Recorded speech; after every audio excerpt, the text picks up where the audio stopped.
Live from Lincoln Center, another in the series of live broadcasts from the stages of Lincoln Center for the Performing Arts in New York City, here at the corner of Broadway and 65th Street. This is Martin Bookspan.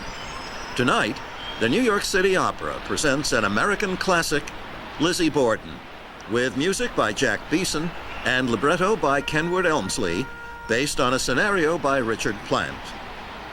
The conductor for this evening's performance is George Manahan, and the production director is Rhoda Levine. The set has been designed by John Conklin, with costumes by Constance Hoffman. Lighting has been designed by Robert Wierzel, and theater sound by Abe Jacob.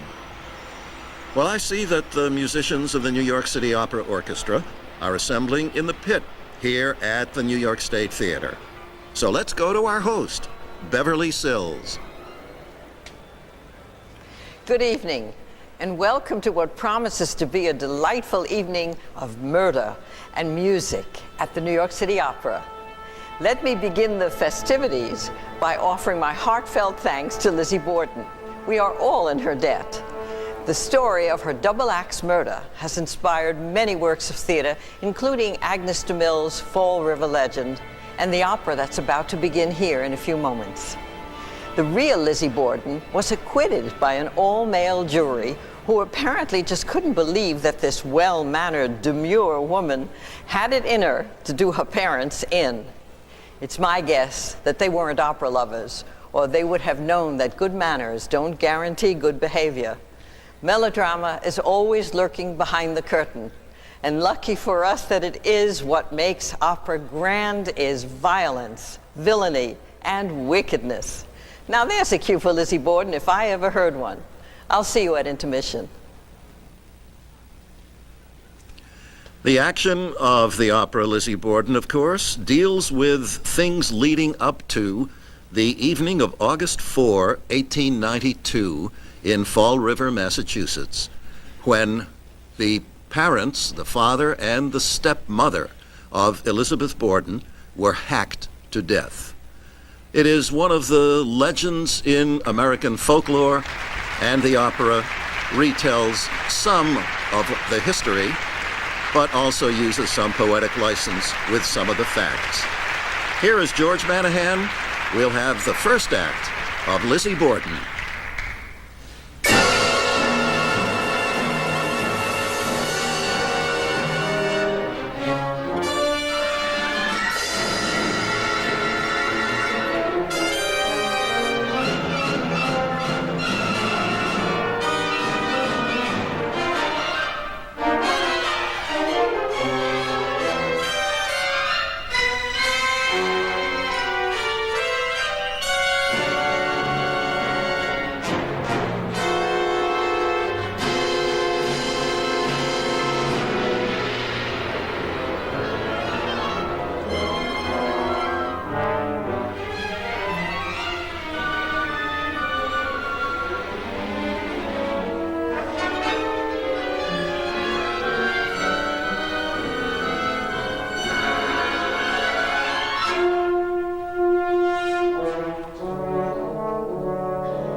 their fathers, strict, stern, to severe they complain.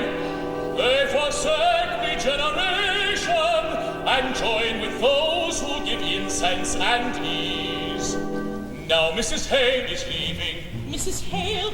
This brings it to 4. First Mrs. Willard, now Miss Hines, and when Miss Withers, and now Mrs. Hale. We cannot go on. The church must be ready for the Chautauqua in October. How can we be ready? The roof is leaking, no money to fix it.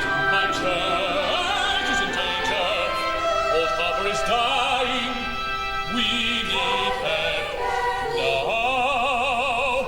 I wish I could help you. No, you have done more than anybody else. But if you could let me speak with Mr. Borden. Father won't speak with you. He must listen to He will not listen to you. I must fight for Old Harbor. That is my task. I am only the mouthpiece of the Lord. Mr. Borden is the richest man in town. 1 week, no 1 day of his earnings, and the church would rise again. You must let me speak to Mr. Borden. Your father is the richest man in town. Father is the richest man in town. But he will not listen to you. Since Mother died, since Abigail came here to be his second wife, to act the mother to my sister and me, to manage my father's house. Since Abigail came here, Father has turned away from you. But all that you gave over all these years. It's money from Mother left to Margaret and me. But speak to Abby. Abigail, sorry, Beeson. She has the power. She has the power. She can do as she likes with him.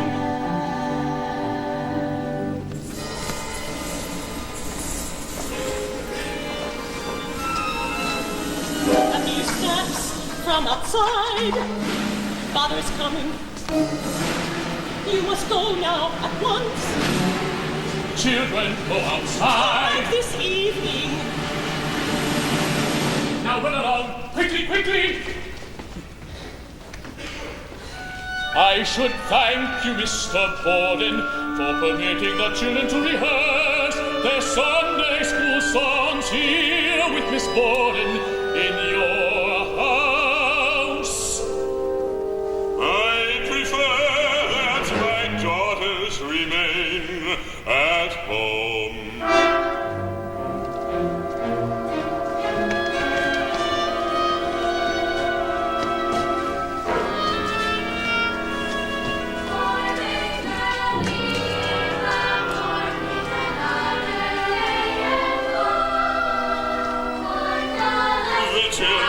Singing very well, Lizzie. I hope the parson knows how much time you give him and him.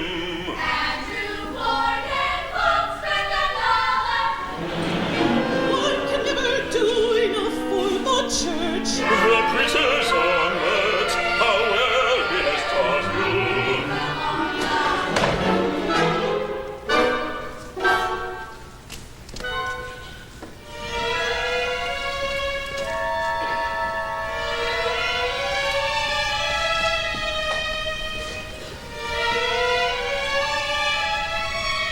It is almost finished.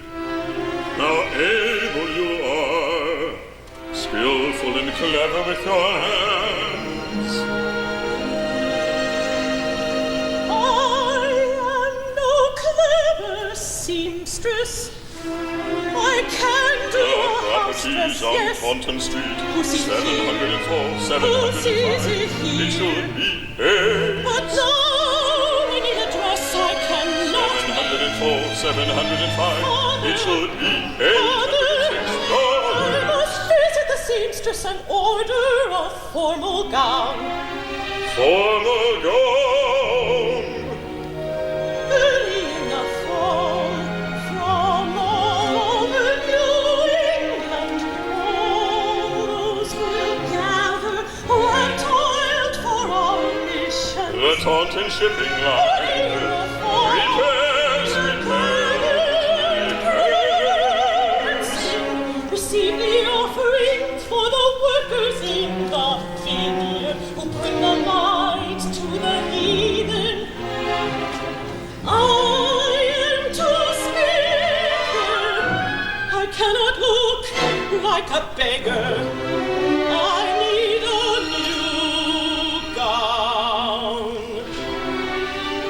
Perhaps in white.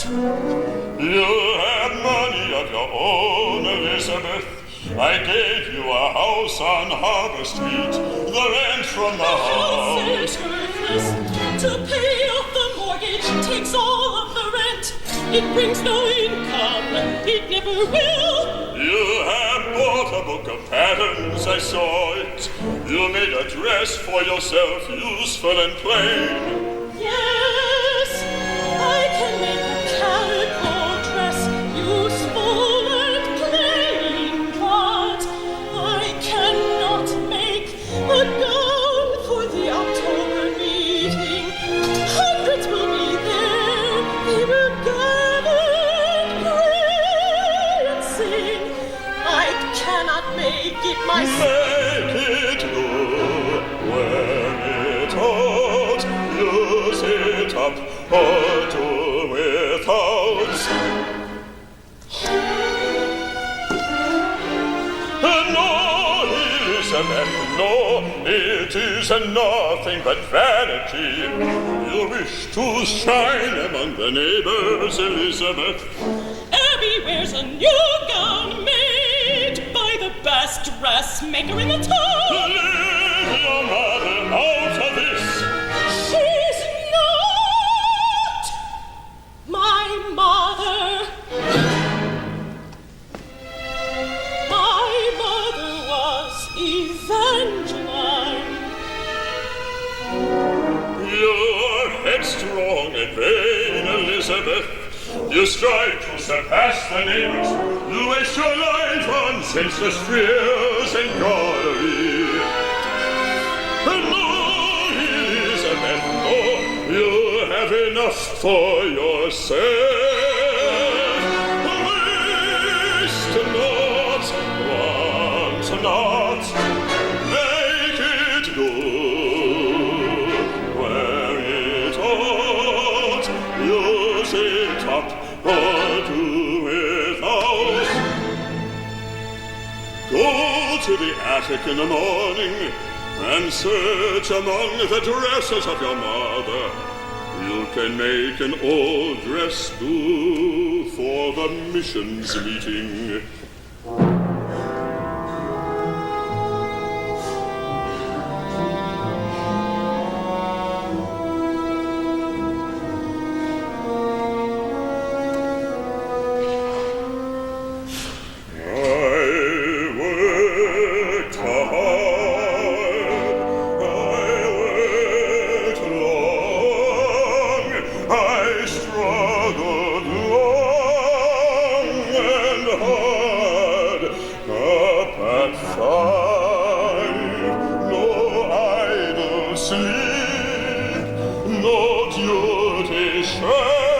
No task too small.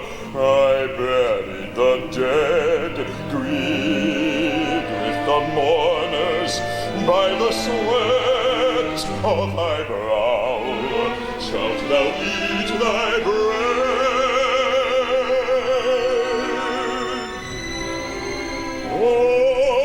All idols are damned, those who sit and who wait. The parson sits and waits and begs, the pious face with the greedy heart, asking, demanding, standing sniveling.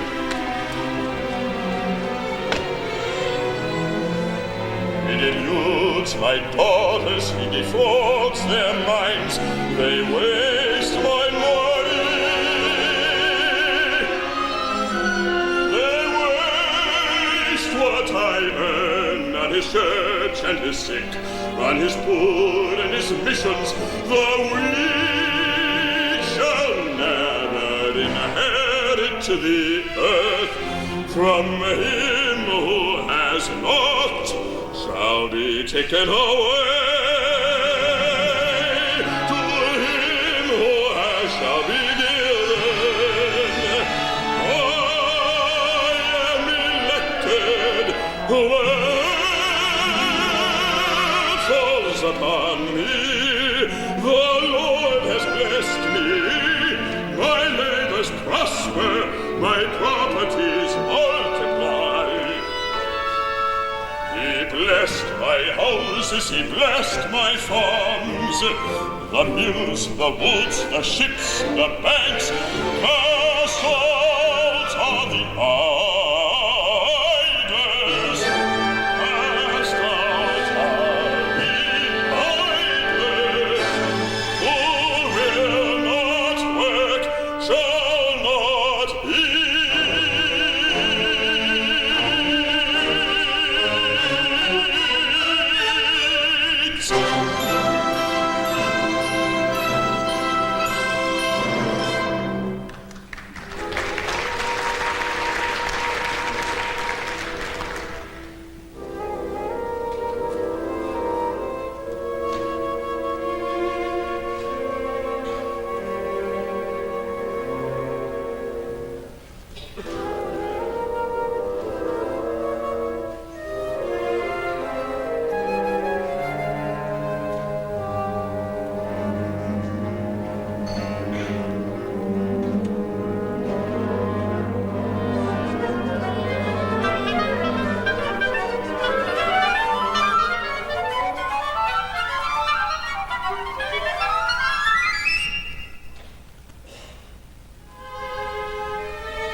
He's coming tonight. Oh, Jason, to speak with Father here tonight. He will not wait any longer. He must ask permission to marry you. I'm afraid Father will mock him and hurt him. He will not listen to him. Margaret, Jason loves you. A young captain with his own ship to command. He can stand up to Father. But if they quarrel and fight, Jason will leave. Let them quarrel. Let them fight. Can't we wait until some other time? 2 years you did. 2 years has waited. 2 years is a long time. Every time he comes ashore, you meet him, encourage him, hold his hand. You let him court you. I know it, you told me. But you keep him waiting, make no decision. Say, Father may change, he may give in later. If you wait a little, Father won't change. He'll never give in, we may as well see it to the finish. Let them quarrel, let them fight. If Jason leaves, you will leave with him.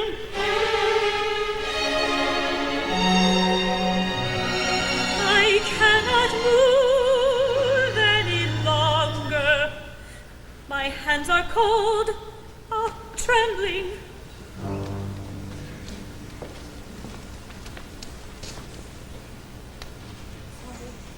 Even when you were a child, I could read your face. It betrayed for all to see what you loved and what you feared most. You must learn to hide your happiness and your fear.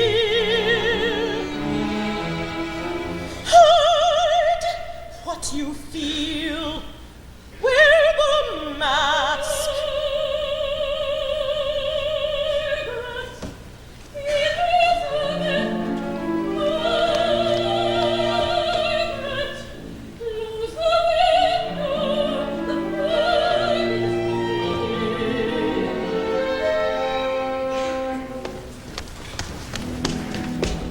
Let them stand open, let the fog drift in.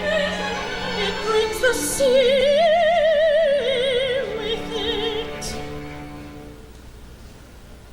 The Reverend and Jason must not come too early. I'll go speak to them now. We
of shadows will kindle delight. Oh, I'll cling to you always, my springtime.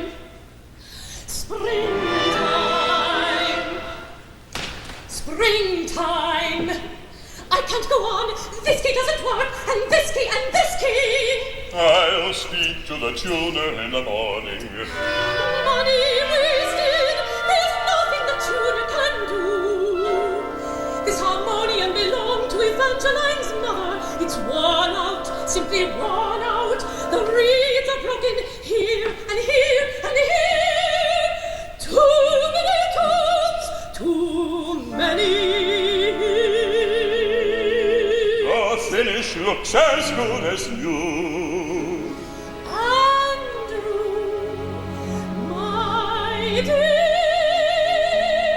You'll think me frivolous, but tomorrow is our wedding anniversary. And this morning, by accident, in Carter's window, I saw an advertisement. August sale, pianos reduced. But the harmonium. Oh, it's the old-fashioned. There was a grand piano with a finish so shiny I could see my face reflected. And Mr. Carter said that he would let us have it. Out of the question. As a special favor, at a special discount Oh, of 25%, $1 out of 4 cents. $3 at a 4 cents.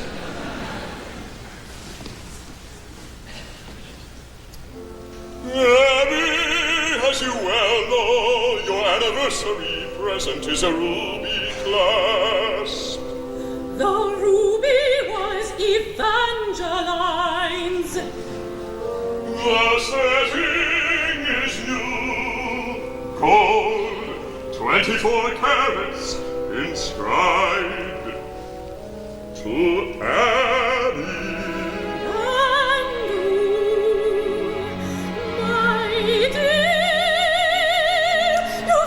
The surprise of the inscription, but as always, your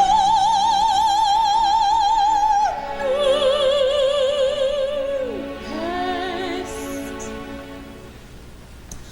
Oh, we'll cling to you always, my springtime.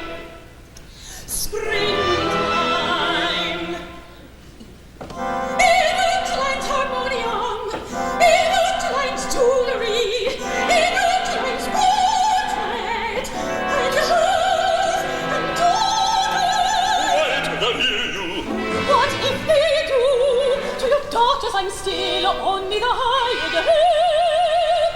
To them I'm only the girl who takes care of Evangeline's mending and the family linen, family silver, who wait on Evangeline's daughters. They observe the amenities coldly to keep me in my place.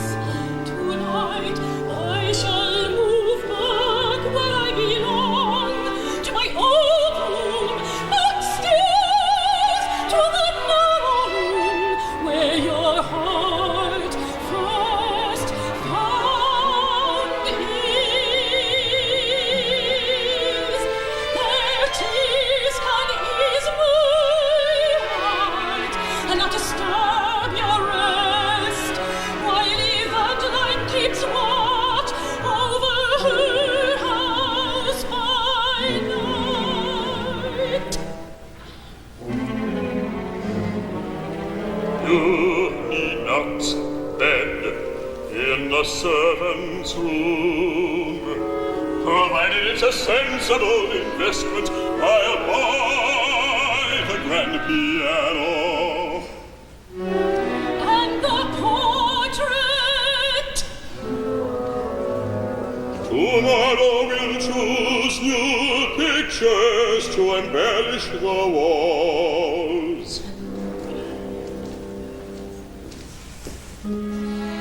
And you, my dear,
blossoming.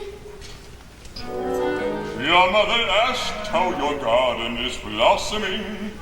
Nicely, Abigail.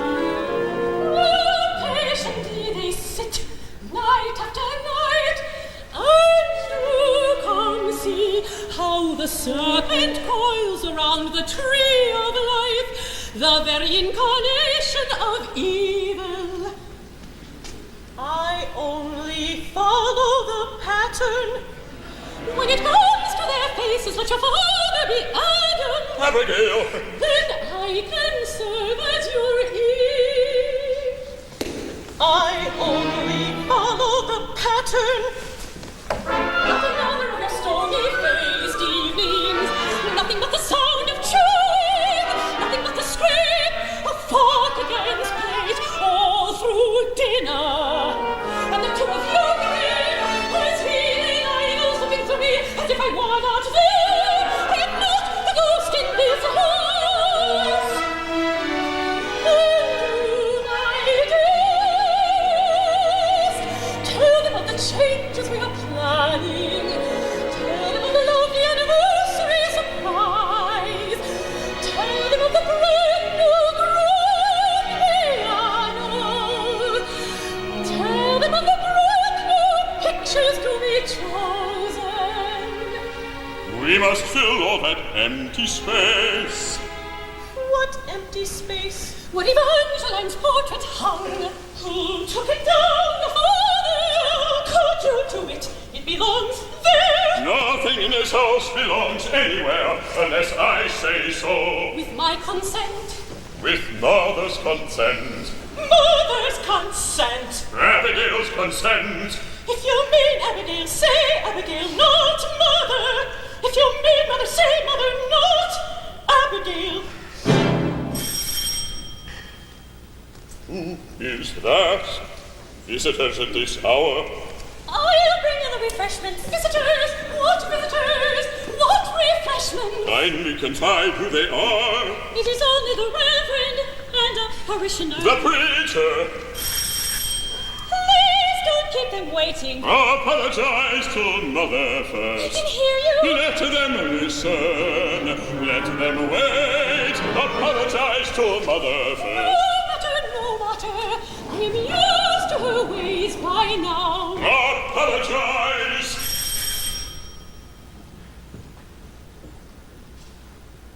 I am sorry, Abigail. In the future I shall try to contain myself.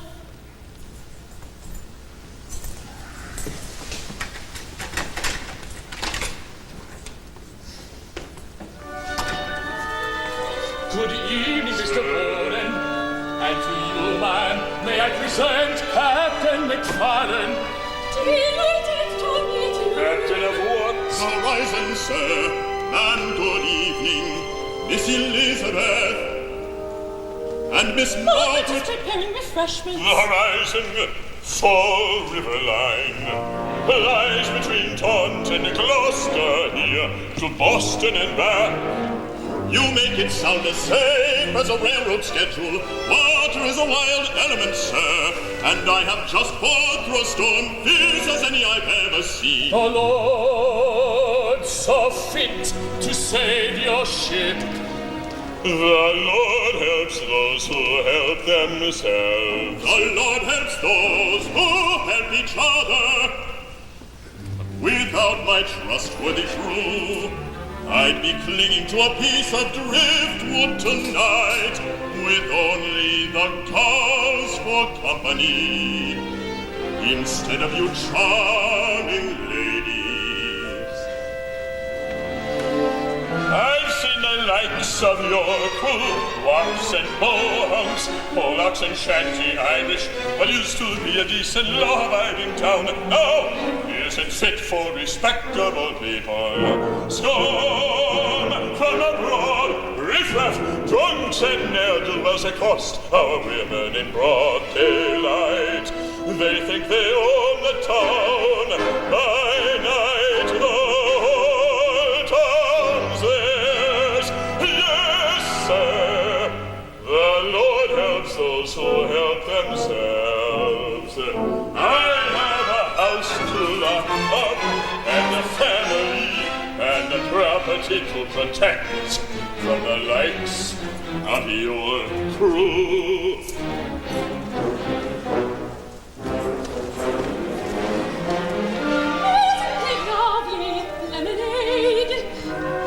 Miss Borden. This is Captain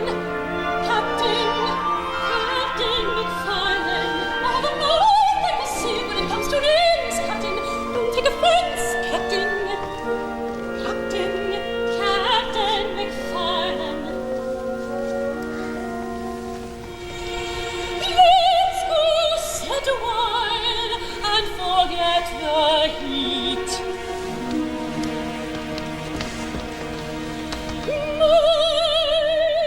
I'm sick and tired of the summer. Passes slowly at sea. Boats of land stole away my sleep. Every night I imagine myself transported in secret out to sea. My kitchen garden is a sin and a shame, a disgrace. It's hardly worth looking at. What with the birds and the bugs and the weather And the weeds are choking the cemetery lots. the weeds are making and think as they can be. Won't you have another? Thank you, ma'am. Teaching me the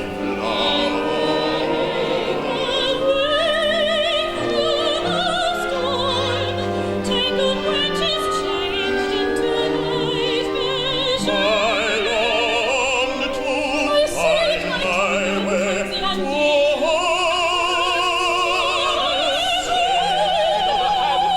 Feel the habits of the fire along with a bit of slipping.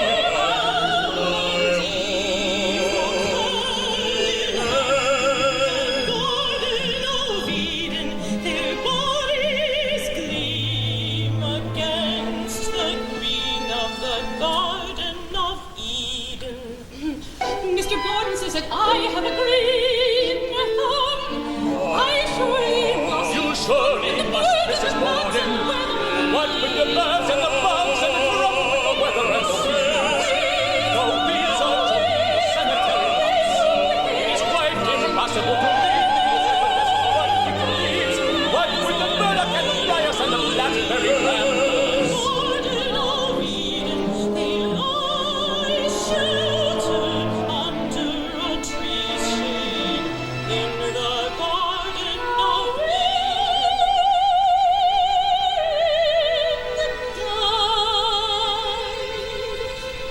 I long to find my heart. Across the pond and find my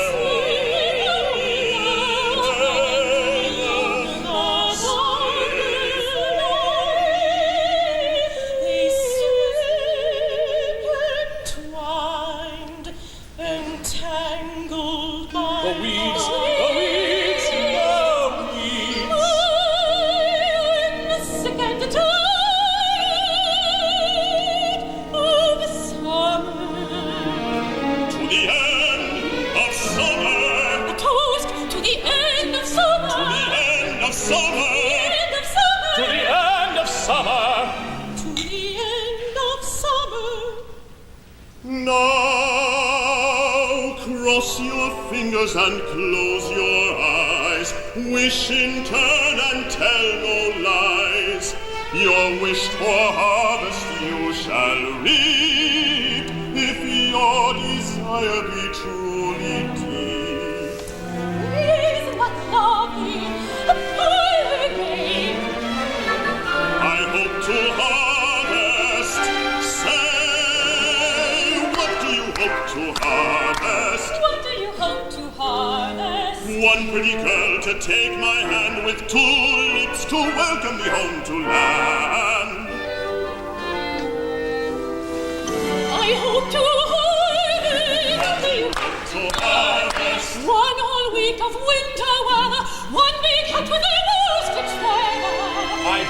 harvest time.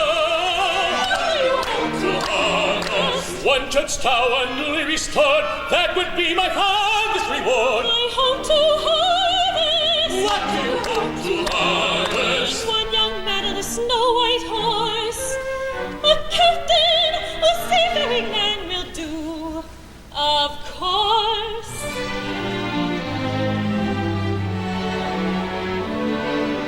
I hope to. What do you hope to harvest?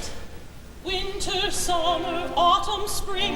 I don't want to know what the future will bring. I hope to harvest. One Wife will bear me a son to keep us merry when work is done. I hope to harvest.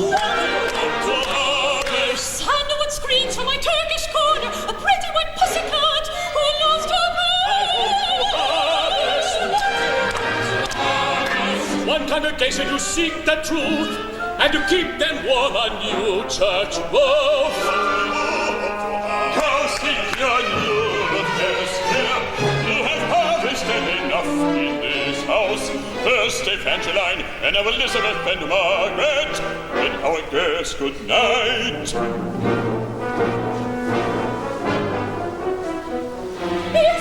a pleasure. I had hoped that you and the captain Captain, how much we've enjoyed your company. Quite a pair. The preacher comes begging for a new church roof, and the captain. Concerning Margaret, it's been a pleasure. been a long time since I was here socially, since the days of the late first Mrs. Borden. Where did they meet? At a church Night, Miss When did they meet? 2 years ago. October.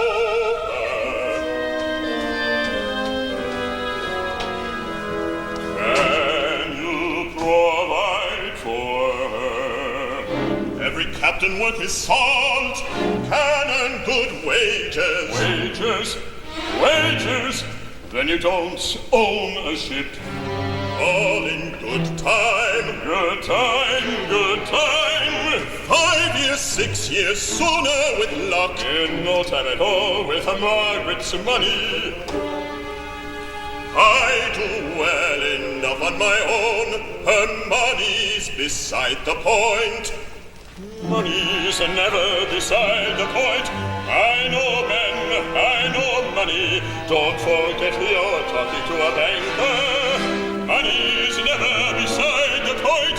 Men and money rise together. Here, my first dollar.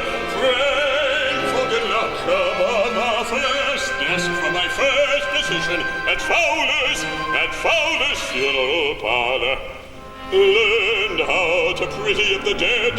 I'm not ashamed, someone had to do it. Made my first real money there. Bought him out.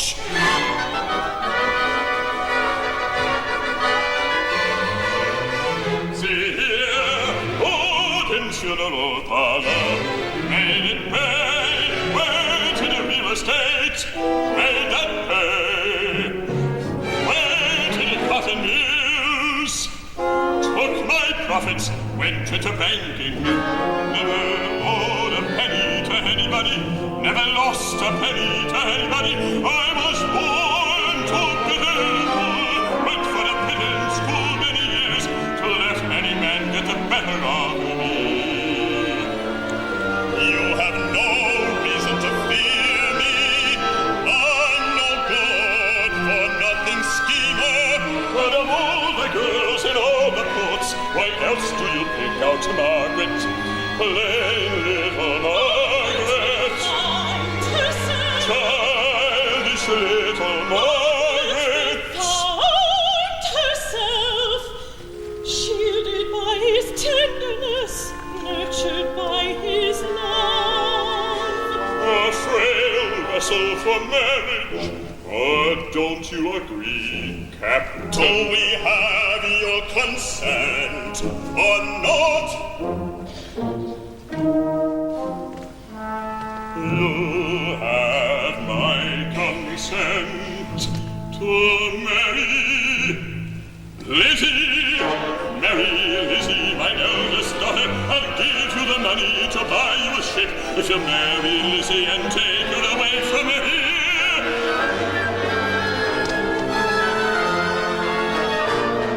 Devoted to your sister, devoted to your father, devoted to the memory of your dear departed mother. You'll make a good wife, so the townfolk think. But you're not getting any younger, Lizzie, and no one decent comes to call, do they, Lizzie? You should have been born a man, then you could take what you want, instead of waiting, hoping, pacing the floors, filling this house with hate. Father is to blame, is that what you tell yourself? I won't stand in your way. Marry the captain, the worthy captain. I give you my consent.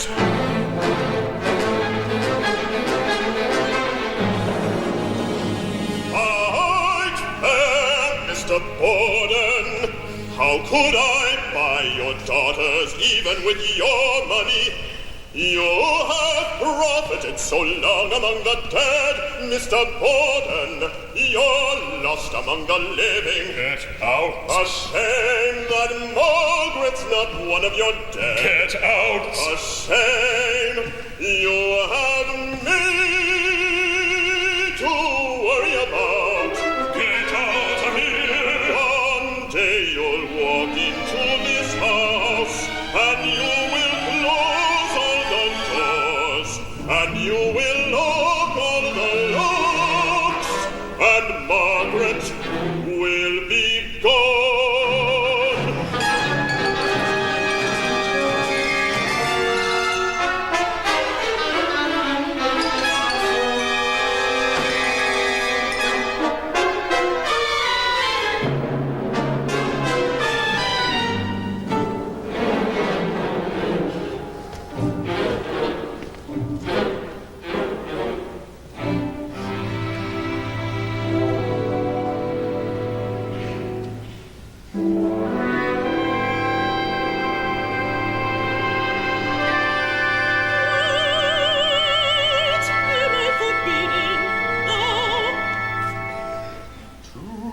The preacher Must not come here. must not come here ever again.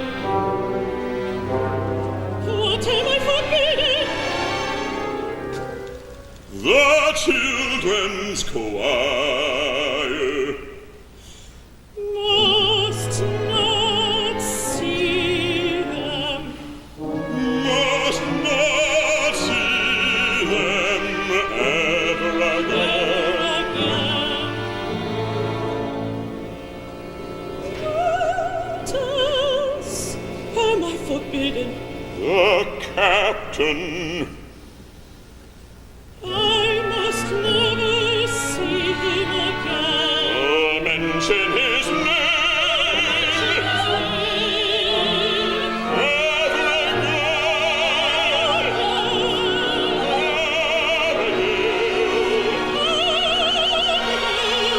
His mother, I must love her.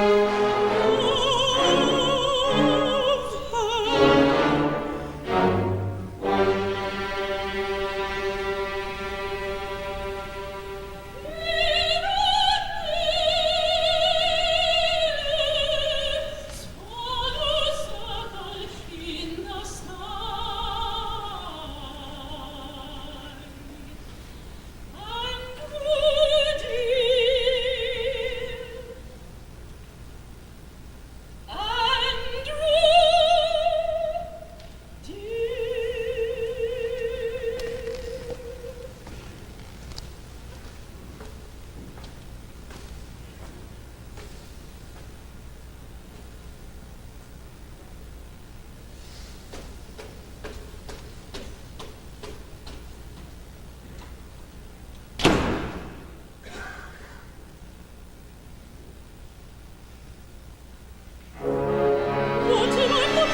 to keep watch.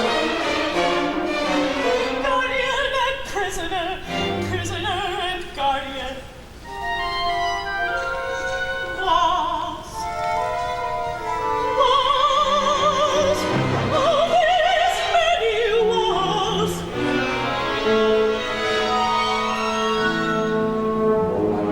How shall I drown out the sound of the sea at night?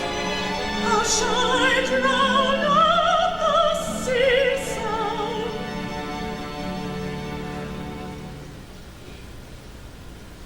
I shall stand at his desk and do his accounts, carry out his wishes as winter passes. I shall go to the bank, manage his property. I shall keep watch as moment passes on. I shall keep watch. My father is dead and gone. Two old ladies in a childless house. Miss Lizzie, Miss Margaret. Two old ladies in a childless house. Money makes money, Father used to say. Money turns over in the night. The house to ourselves. The house all to ourselves. All ours. Oh, there's many walls. No one will stand at his desk. No one will do his accounts. No one will guard the papers and titles and deeds. No one will guard his house and all the many walls. Trespassers will be welcome. Men of the sea, violent eyes. All those who break open the locks, open the doors, and enter the house. All those who tear papers, those who bang titles and deeds, who tear down walls.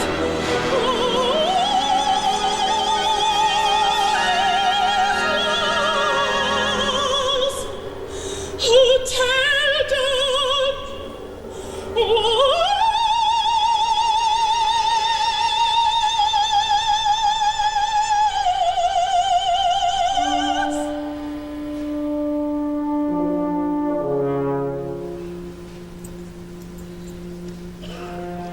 I shall watch the storm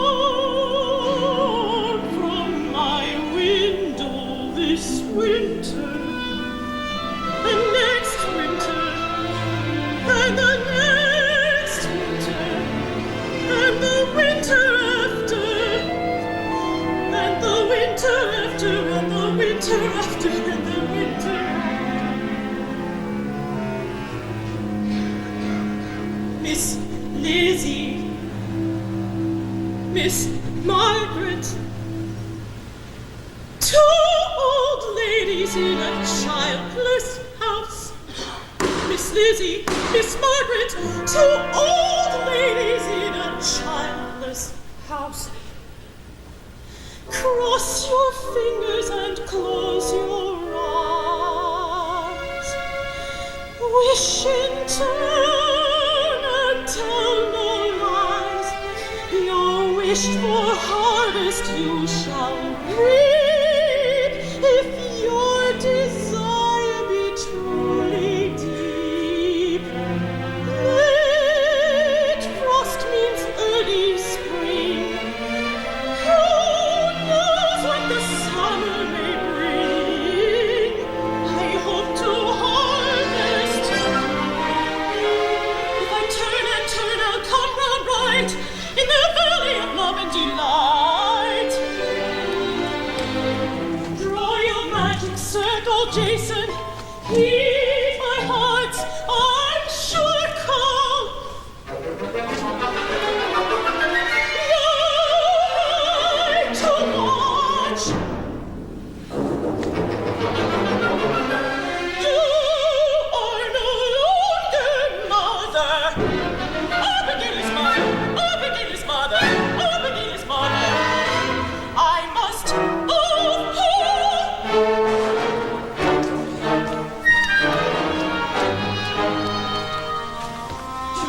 your magic circle, Jason. Heed my heart's unsure call. No, Jason is forbidden. Jason is forbidden. Jason.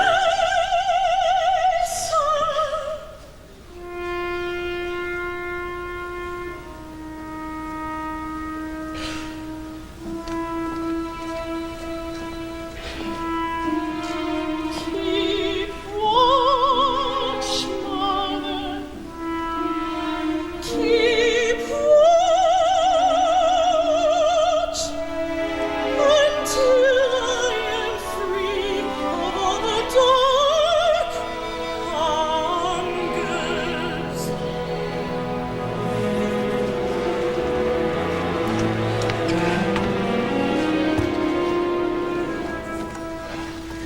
Forbid me to sleep until I am free of the dark hungers.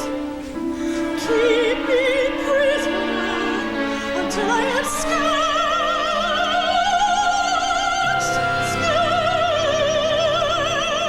of all the dark hungers.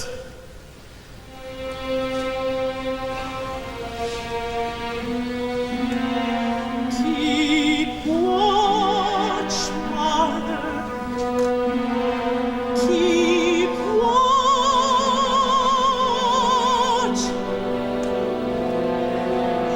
Keep watch, mother. Keep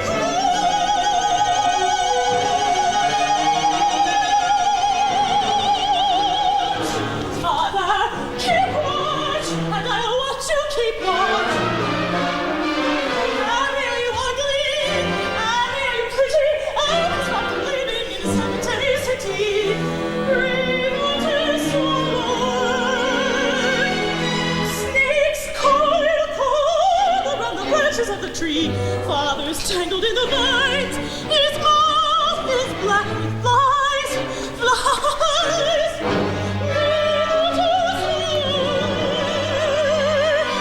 Lizzie and Jason are sleeping in the sun. Margaret's watching, listening in the shadows. What is to be done? What is to be done? I'll burrow like a mole in a mold of pond. Red leaves and a hide there.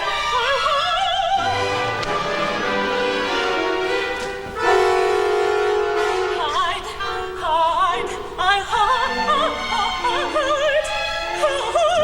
I'll breathe to sleep. Lizzie has a body. Lizzie has a hand. Lizzie's cut to pieces. Lizzie must be dead.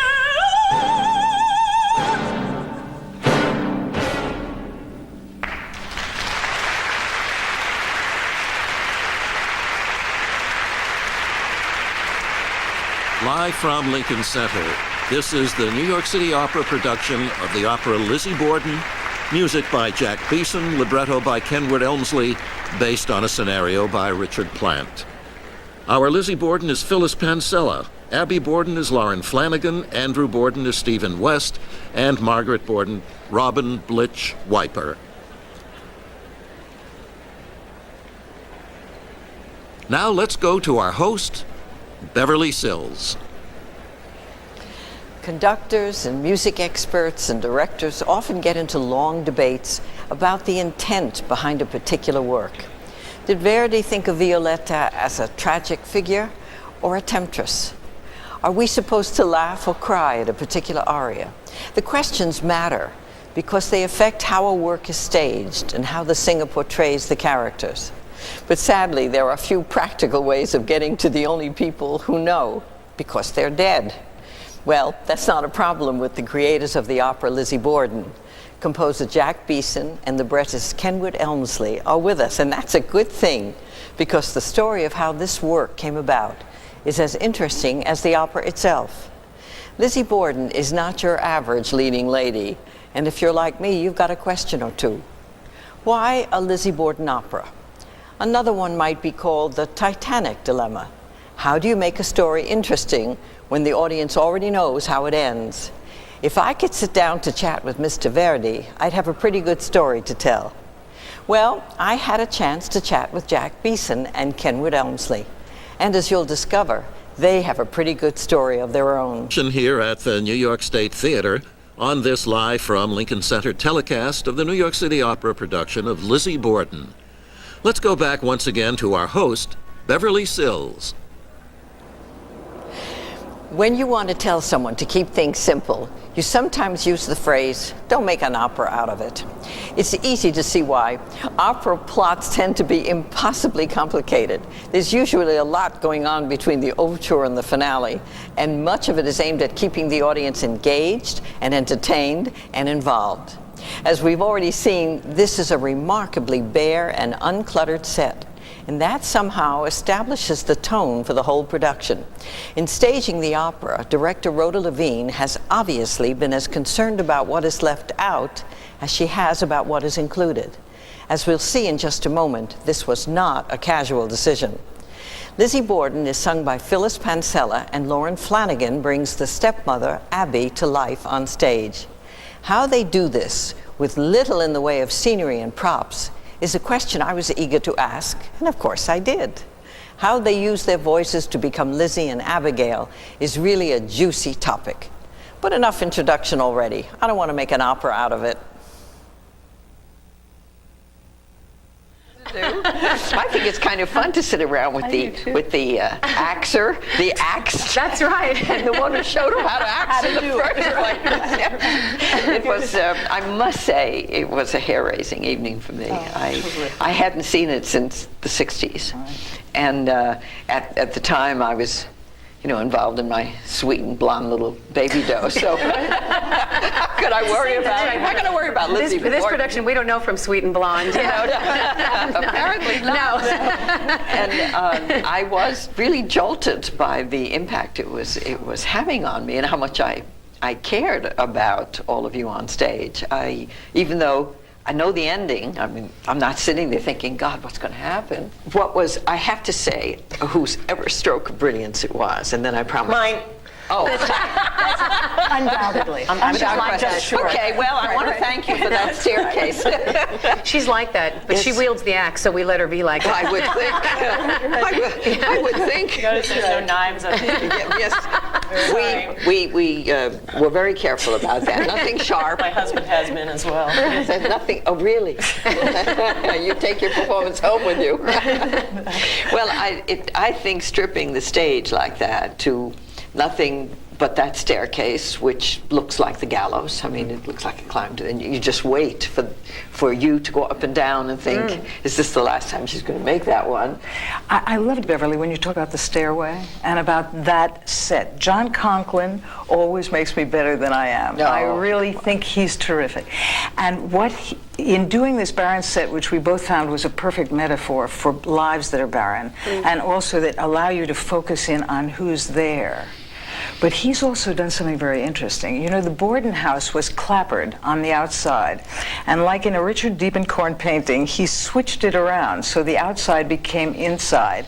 And it's very hard to sort of read what's going on. Nothing else is happening except the lives of these people on the It stage. takes a lot of trust on our part as well to work in that kind of an empty space and let the emotions and psychology speak for themselves. But I think it does work better that way, particularly because the music can be so thick and cinematic that I think if we embellished too much by a lot of histrionics in our acting or in the setting, I think it would just be confusing and muddled.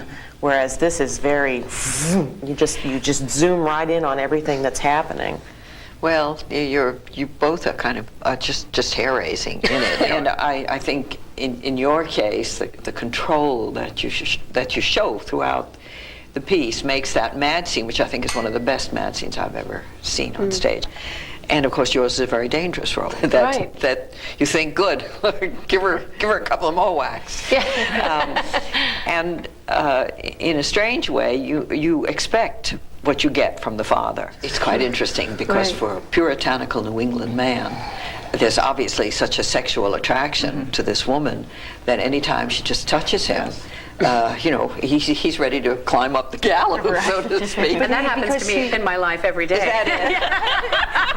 No wonder they thought It's about a curse, Beverly. I don't know what to tell you. just live with it and do the best you can. Rhoda had to really rein that in. Yes, I could sense that. But you know, he is the center of the piece. Sometimes I think the piece should be called Andrew Borden because everyone sort of circles round him in their need.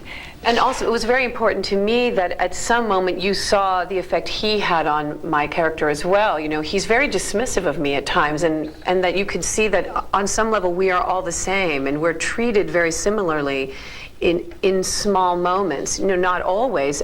She doesn't know what to do. She's embarrassed. She's hurt, put down, and it makes us all sort of equal beings in that moment, in that space. And he has so little to give in terms of affection or any kind of proximity to himself that there's a constant vying for what little there is. There's a moment when he stands behind her and puts his hand on her shoulder.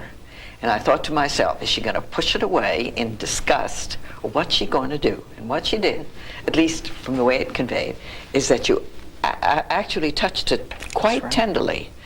And I thought, hey, is this a little, unfinished hanky-panky between them? What is that? Why did you not have her discuss? Because I believe the next line she says is, and what must I give up? What am I forbidden? And what am I forbidden now?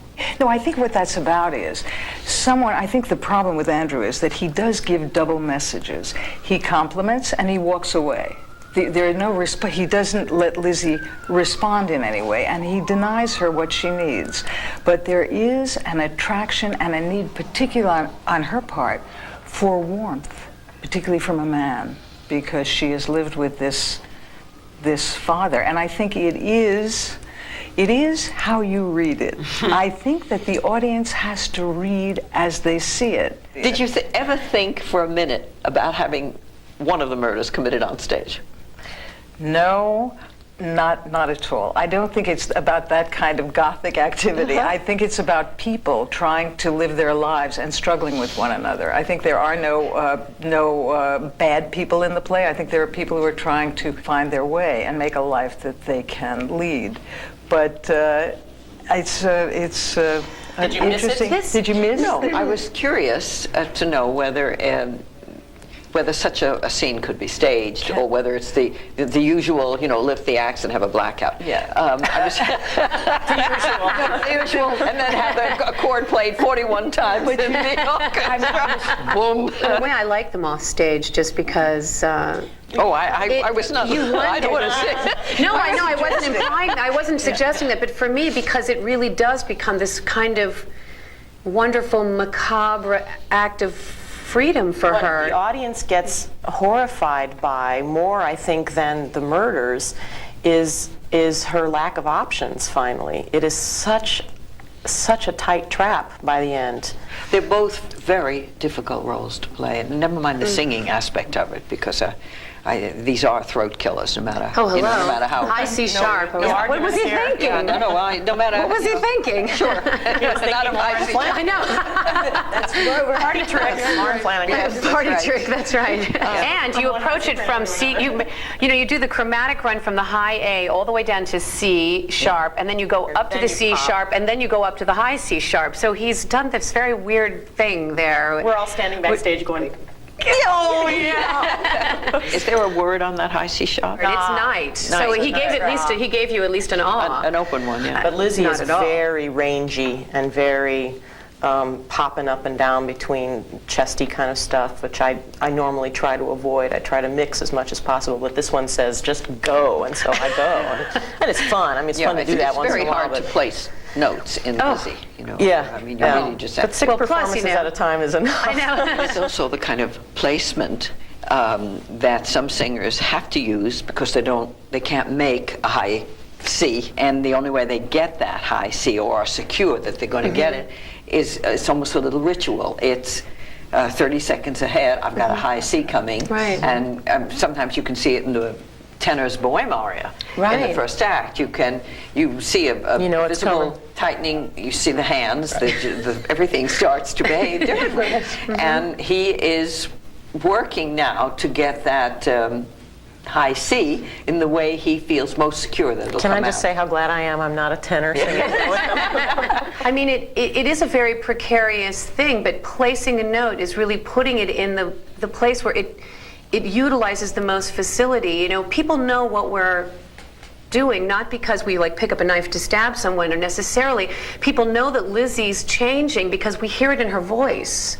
You know, Judy Raskin, who you knew quite well, who was my teacher for a little while, she used to say to me that when she sang, all she could think of was, "Isn't my voice great?" And I thought, how ridiculous is that? And all I could think, I never want to get to that. And you know, it's so much fun to think that. You know, it's a very joyful art form. Exactly. I mean, the very fact that you can spend the best part of your life singing, I just think it's terrific. It's Hearing brilliant. all of that music around you, that's where it really hits It's me.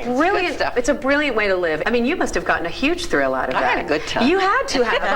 And now I think she held that high C forever. You know, she must have just thought, well, you try to do this, you little lawyer sitting out there.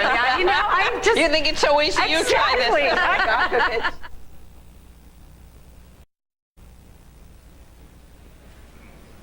this. The intermission here in the New York State Theater is drawing to a close, and we're ready for the conclusion of the opera Lizzie Borden, music by Jack Beeson, libretto by Kenward Elmsley.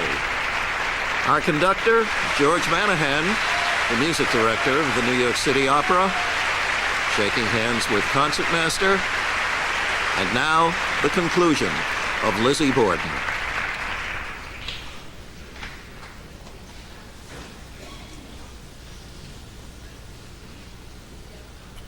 Forbidden, you understand, forbidden. Yes, Father, and you. Must you spoil our anniversary already? Margaret has given her solid promise. Isn't that enough? If Lizzie sees him, you are beholden to tell me. If Lizzie writes to Captain McFarlane, you are beholden to come back here and promise. And it waits until this evening. So many things to do. The piano to buy, pictures to choose.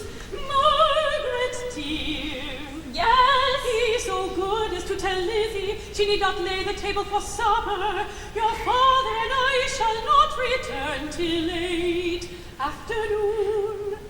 Aren't you going to wish us félicitations? Felicitations from both of us.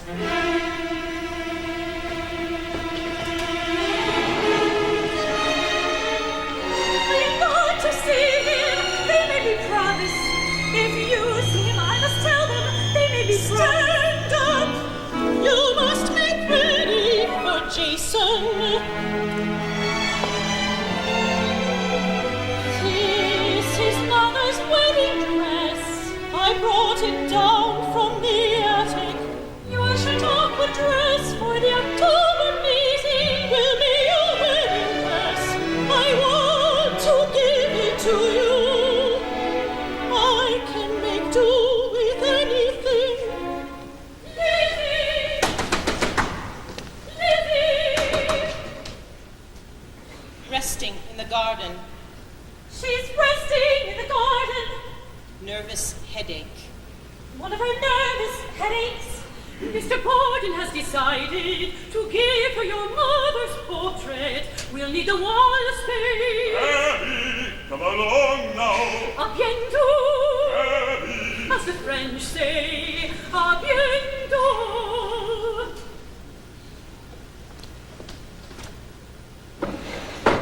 Come now. The house ours to ourselves. The house all to ourselves. All ours. No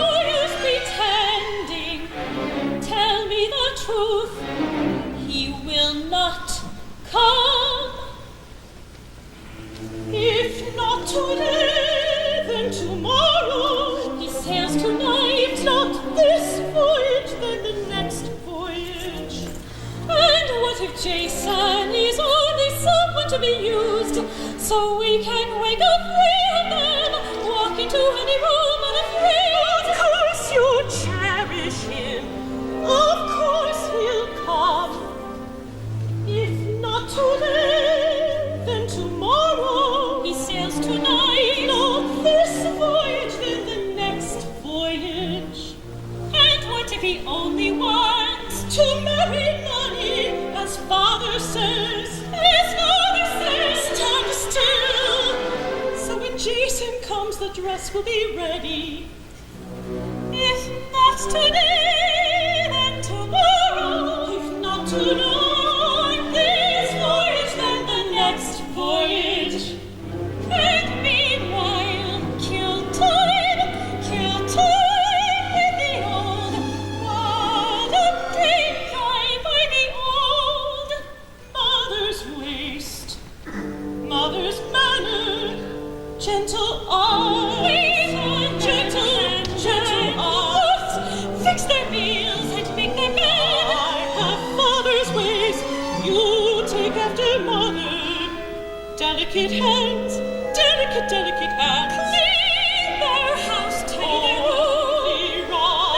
Never seem to rest. We do this for the old mother's wedding gown to you. Margaret!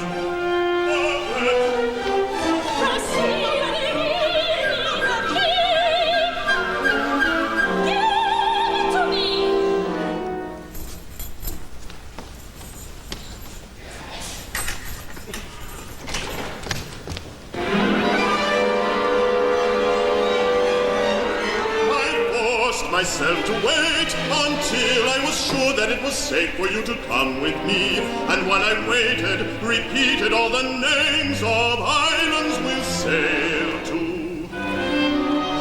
Come with me now. I dare not leave her here alone. Look me in the eye. Come with me. We must leave together.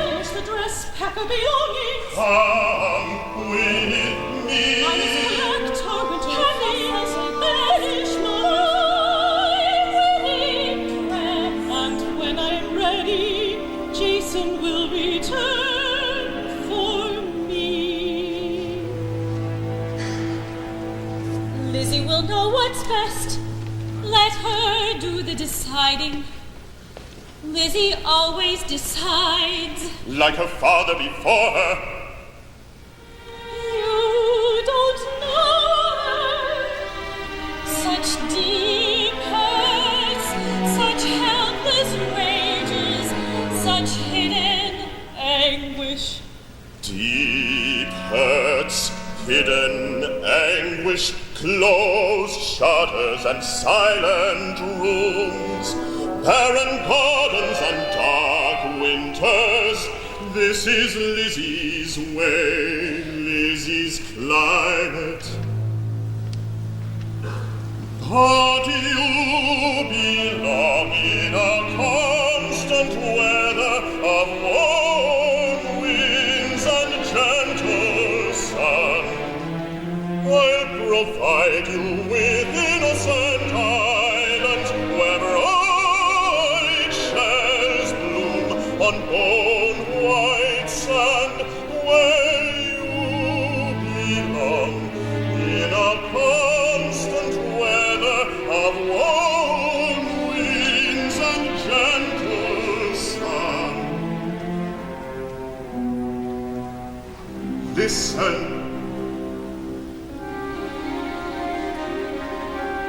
Listen. Hear the islands. Dominica, Saint Lucia, Tobago.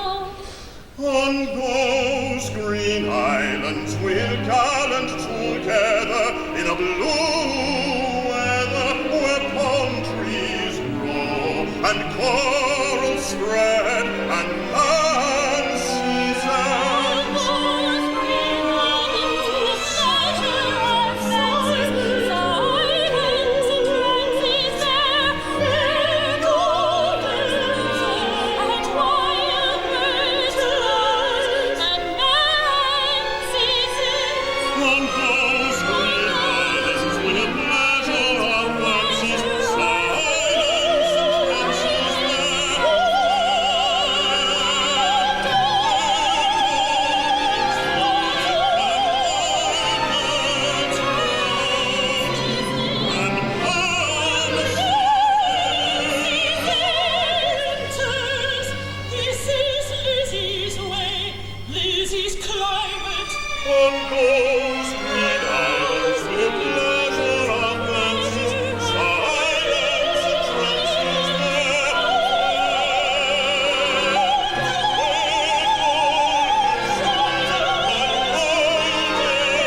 in my album of pressed flowers, and in my Bible the money I've saved, and Mother's cameo.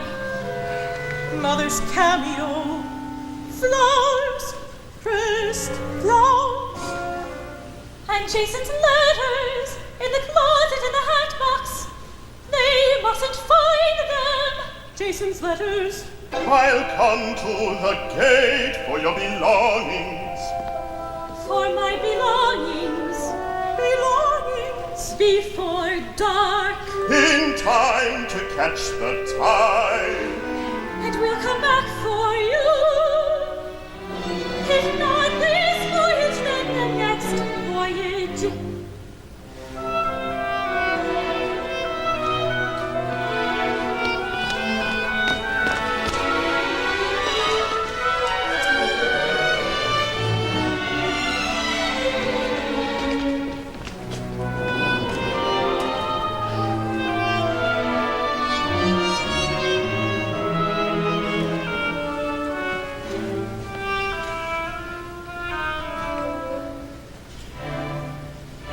Margaret, may I wear it? Yes, of course I can wear it. I must wear it, I must wear it. Mother would want me to wear it. Father gave it to me. Marry Lizzie. He said to marry Lizzie. Father told him to marry me. Lizzie, Lizzie. I'll make a good bride, just as Father said. Margaret, poor shadow sister, I did all I could, sustained you, denied myself, it was no use. You were not strong enough, I've served you long enough. Close shutters and silent rooms, barren gardens and dark winters, Margaret's climate, your climate, these shall all be Margaret's.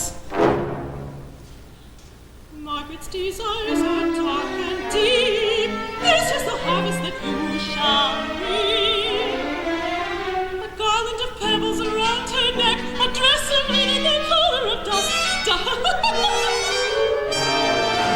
I shall warn Jason when he comes for me to beware of Margaret. She will stain and tear the wedding dress.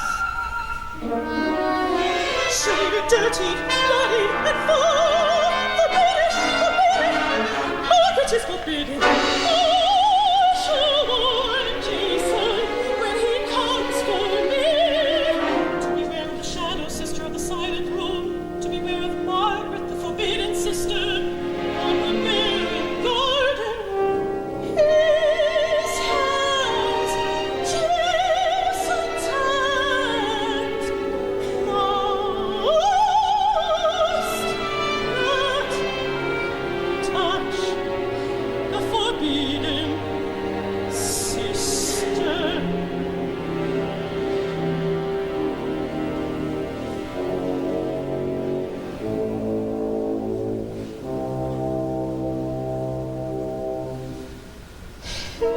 His hands must move like clouds against the wings of the swallows. His hands must move like clouds, must move like leaves. His hands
have no right. Forbidden. My house is forbidden to you. Forbidden this, forbidden that. Point A, point B. Can't even tell your voices apart when you and Andrew have a set to. My house is Good should have made you the banker.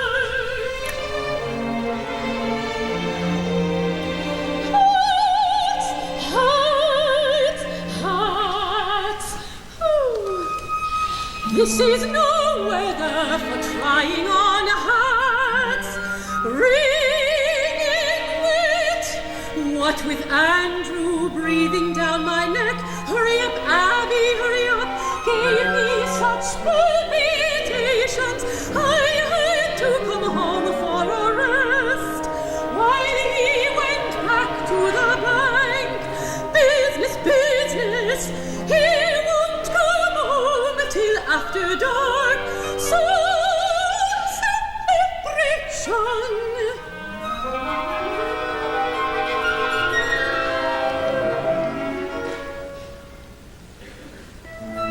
A little bird tells me Margaret's out for Sonda.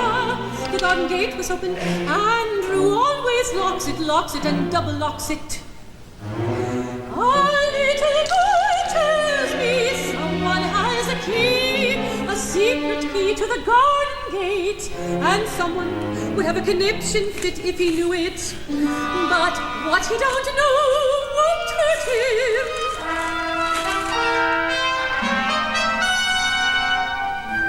A little bird tells me it won't be very long till I move my Turkish corner.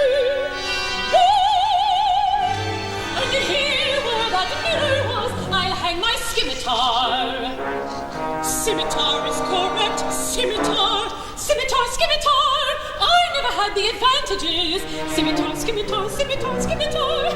And the cushions all over an ottoman. Cushions everywhere. If there's anything I'm partial to, stop it. You're sober. You're sober. Look at life, I'm twice as full. Margaret and her sailor headed for the harbor. You know of our departure plans. Departure plans.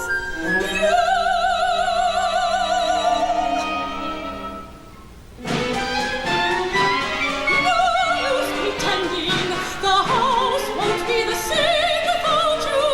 To tell you the truth, I'm tired of trying to be nice. I heard to be nice to too many people, too many years. It hasn't been easy for Andrew and me, not one day to ourselves. Lizzie this and Lizzie that. Andrew's beginning to show his years, and I'm getting set in my ways. I need Andrew to myself, and the rest to ourselves. All I require is quiet.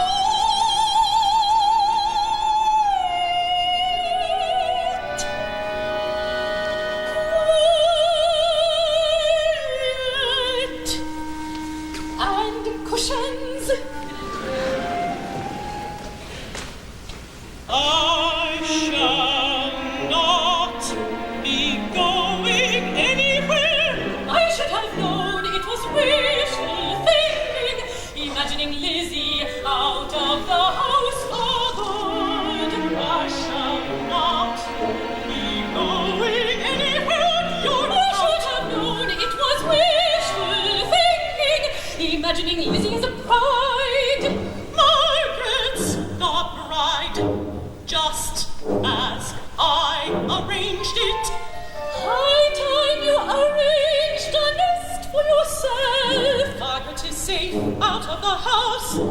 That is all I care about. Care about, care about. I know what you care about. A catch like the captain comes once in a lifetime, never to the likes of you. Oh, dear, my heart goes out to you. You still have to learn to make do. A lady of advancing years must wait out lean times with a smile, and if a certain someone wants his way, forget those dreams of lavish love. Make do as best you can, and when you take gently. A lady of advancing years and bestly feelings to the men mustn't be too finicky to give him what he wants. Measure what you give and keep a strict account. And when mother took sick, did you tell yourself, I'll wait out lean times with a smile? What happens, happens. People are what they are. Tell yourself, make do, I make do, until she passes away. And all the while, downstairs he went, and up the back stairs to you. Wishing everyone could wait for it. Waiting for death to release her. And now on I'll keep a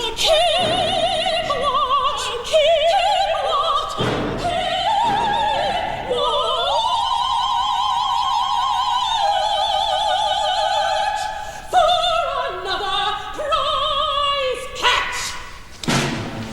Father needs me to protect him from me, I suppose. What a pathetic prospect! All my prospects lie here in this house. Prospects!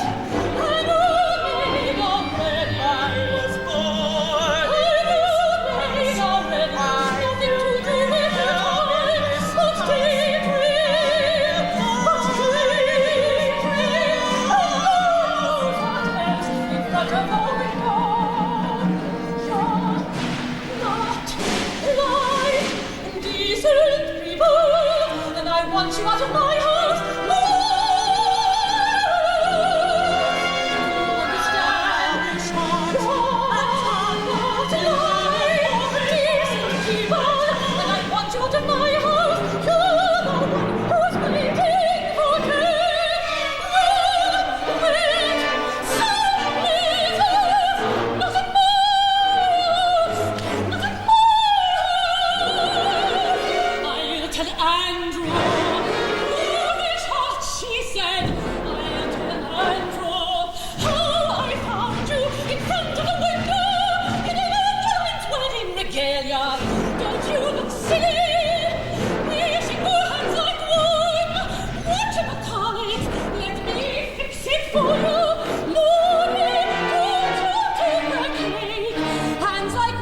back till after dark.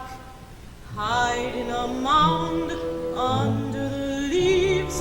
Hide in the red leaves, blood red leaves. Abby's asleep, Abby's asleep. Oh, cushions are black with flies. Mother's dress is black with flies.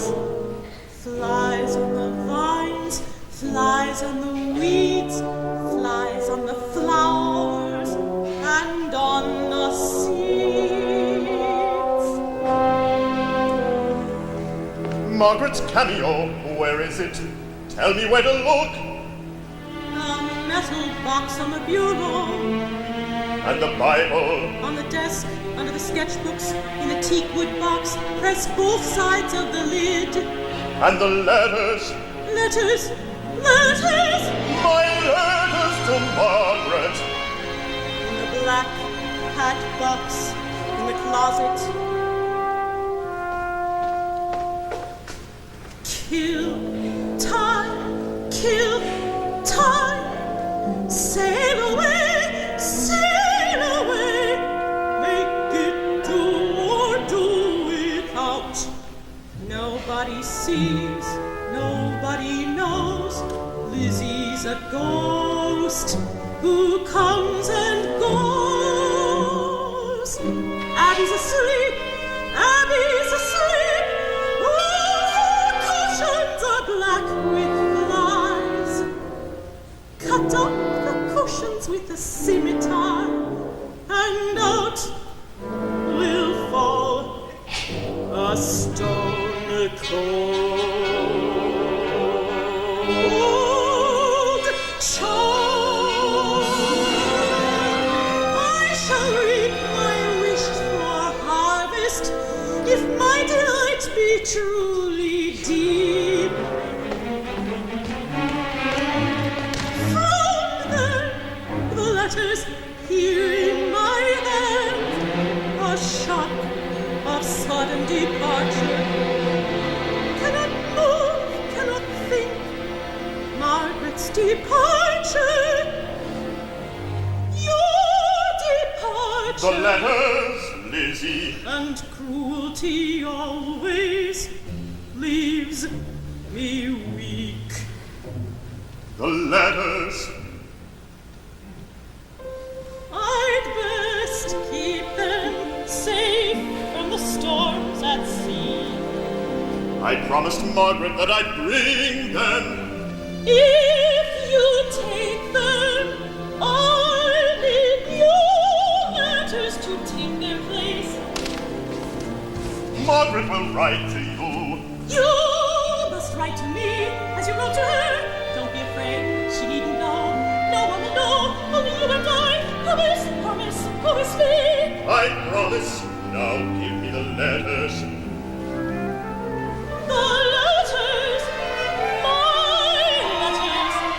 Keep my secret and I'll tell you my secret, secret. I know them all by heart. The letters, my letters. I read them and I read them again. Several times the same day, some days. On every page, I read the thoughts intended for me.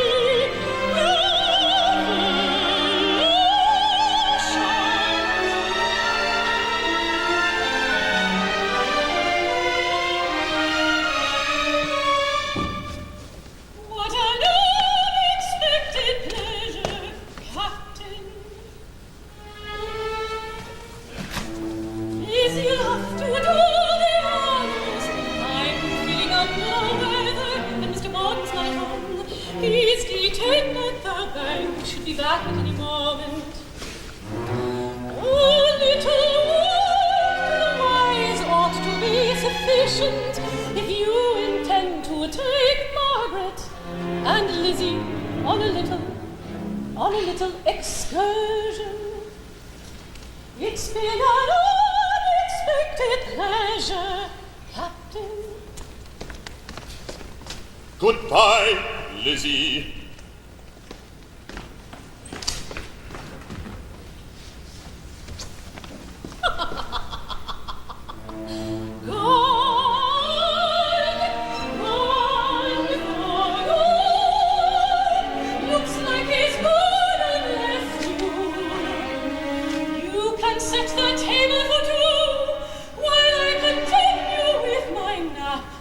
Mr. Borden and I will have a cold collation upon his return to avoid any more unpleasantness. You can wait till we are done eating.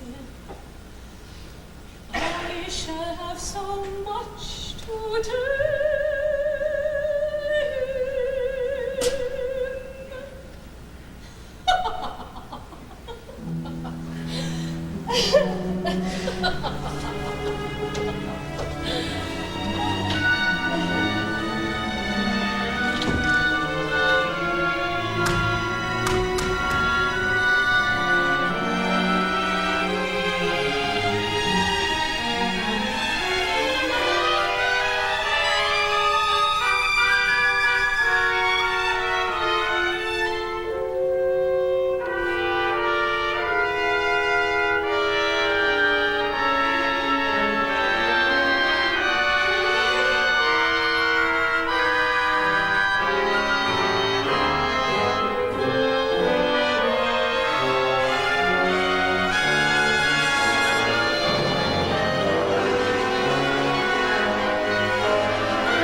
Why didn't you answer?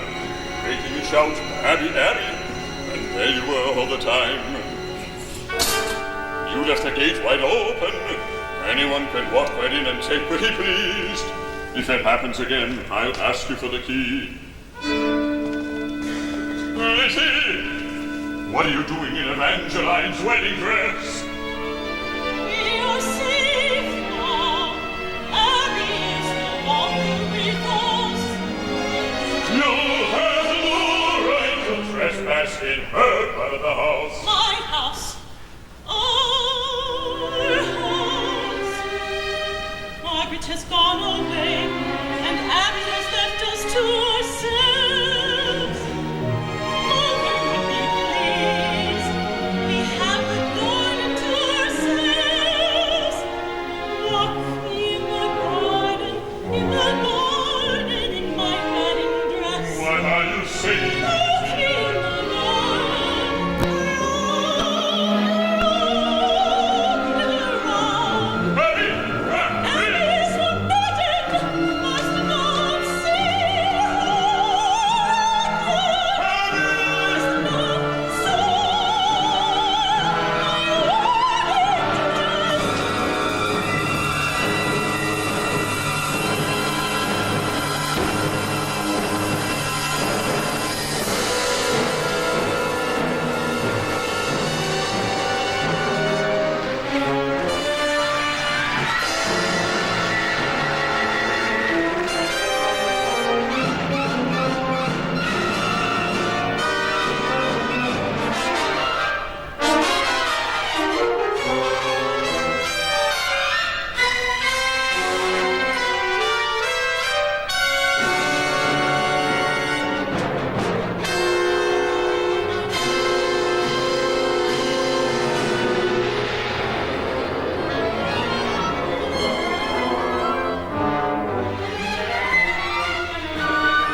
404, 405,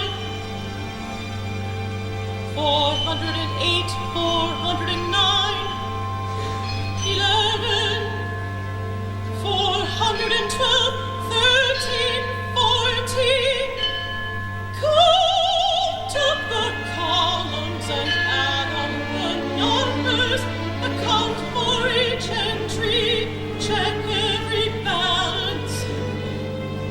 Count up the columns of hours and days that turn into months and years that lead to nowhere.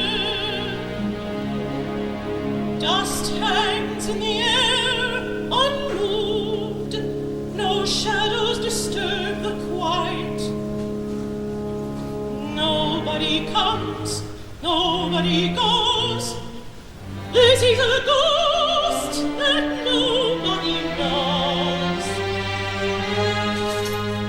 Count the keys that lock the doors that seal in the silence and deaden the sound of storms.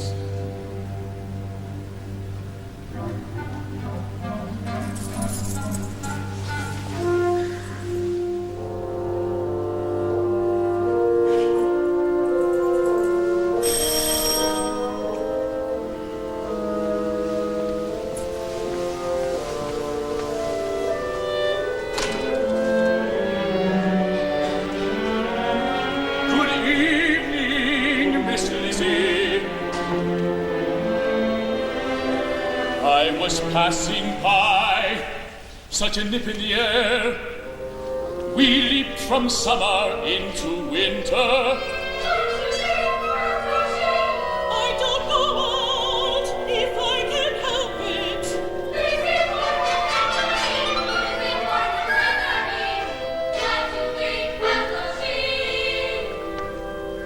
My donation, The church will not accept it. Your gesture is all the more Christian when I recall how the congregation shunned you in your time of trial and shun you even now that your innocence is vindicated. Allow me to repay your goodness of heart. Let us read scripture together as we used to.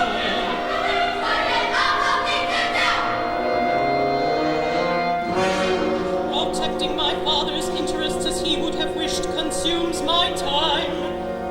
Good evening, Reverend. I have heard from Margaret. A letter? Yes, she writes that all is well with her. With them, I should say. Jason's voyages are less of a hardship. Now she has the children to care for. Surely you have more important errands of mercy, Reverend. Is it to the old and to the ill and to the newly bereaved? Good evening, Reverend.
And the children who were practicing a Sunday morning hymn at the opening of the opera, Lizzie Borden, concluded with the familiar childhood nursery rhyme. Lizzie Borden took an axe, gave her mother 40 whacks. When she saw what she had done, she gave her father 41. The children's chorus, with their chorus director Anthony Piccolo, bow. And here is Dennis Peterson, who sang the role of Reverend Harrington.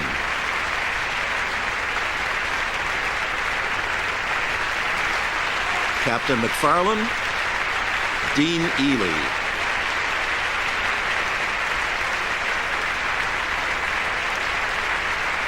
The sister, who in real life was named Emma in the opera, named Margaret Borden, Robin Blitch Wiper.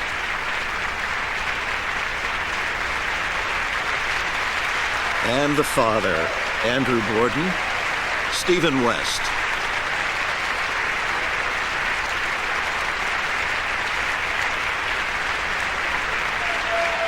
The stepmother, Abigail, Lauren Flanagan.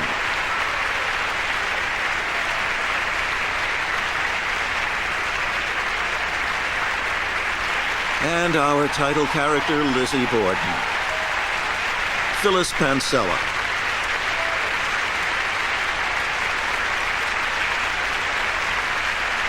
This performance, a production of the New York City Opera, was conducted by the opera's music director, George Manahan. And now our entire cast, bowing for this audience at the New York State Theater. Here is George Manahan.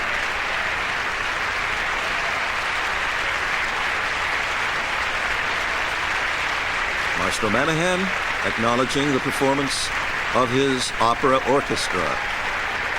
And now, Rhoda Levine, the director, John Conklin, the set designer, Constance Hoffman, the costume designer, Robert Wierzel, the lighting designer, Abe Jacob, the theater sound designer, all bowing. And here is our composer, Jack Beeson, along with the librettist, Kenward Elmsley. Our principals and the young people of the chorus applauding the creators, our composer, Jack Beeson, and the librettist, Kenward Elmsley.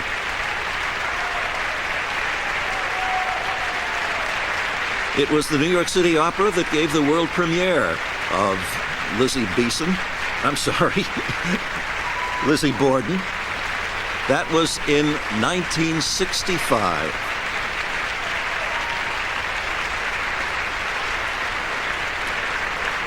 I'm Beverly Sills. Thank you for joining us for this Live from Lincoln Center telecast.